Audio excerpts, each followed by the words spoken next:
पनीर कमी असलं तर काय झालं? आज आपण उज्ज्वलास किचनमध्ये बनवणार आहे पालक मटर पनीर. तर यामुळे आपल्याला पनीरची कमतरता जाणवणारच नाही. तर यासाठी पालक घ्यायची आहे आणि पालक चांगली स्वच्छ धुवून पाण्यामध्ये उकळून घ्यायची.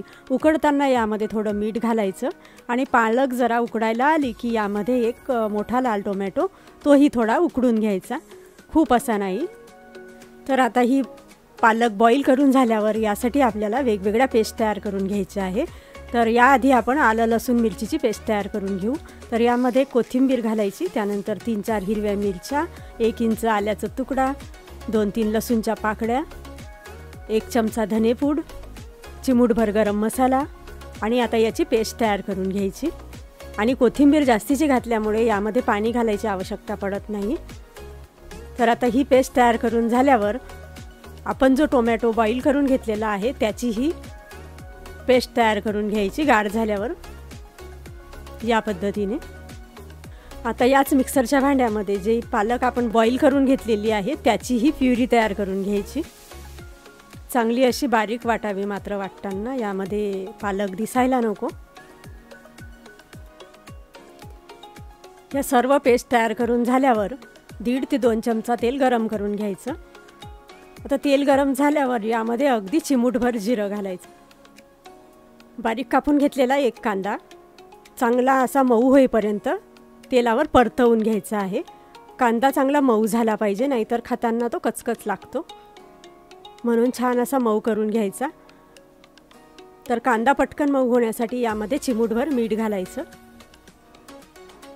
कांदा मऊ झाल्यावर यामध्ये आलं लसूण मिरचीची पेस्ट घालायची, चिमूटभर हळद घालायची आणि चांगलं असं परतवून घ्यायचं.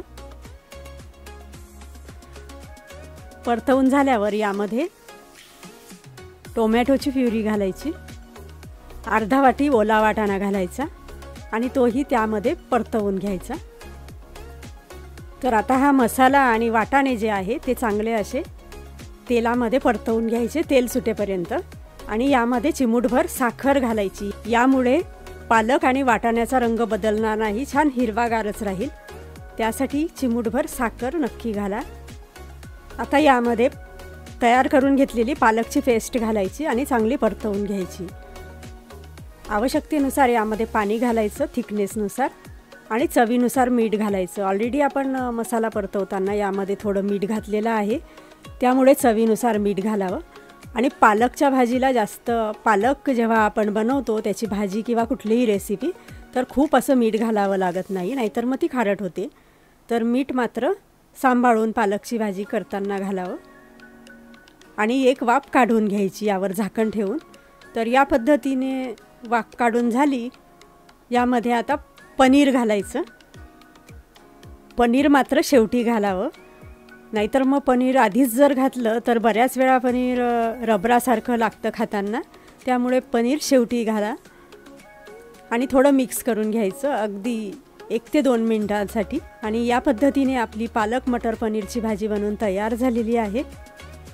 थोडी मिल्क क्रीम घालायची, ऑप्शनल आहे, नाही घातली तरी चालते.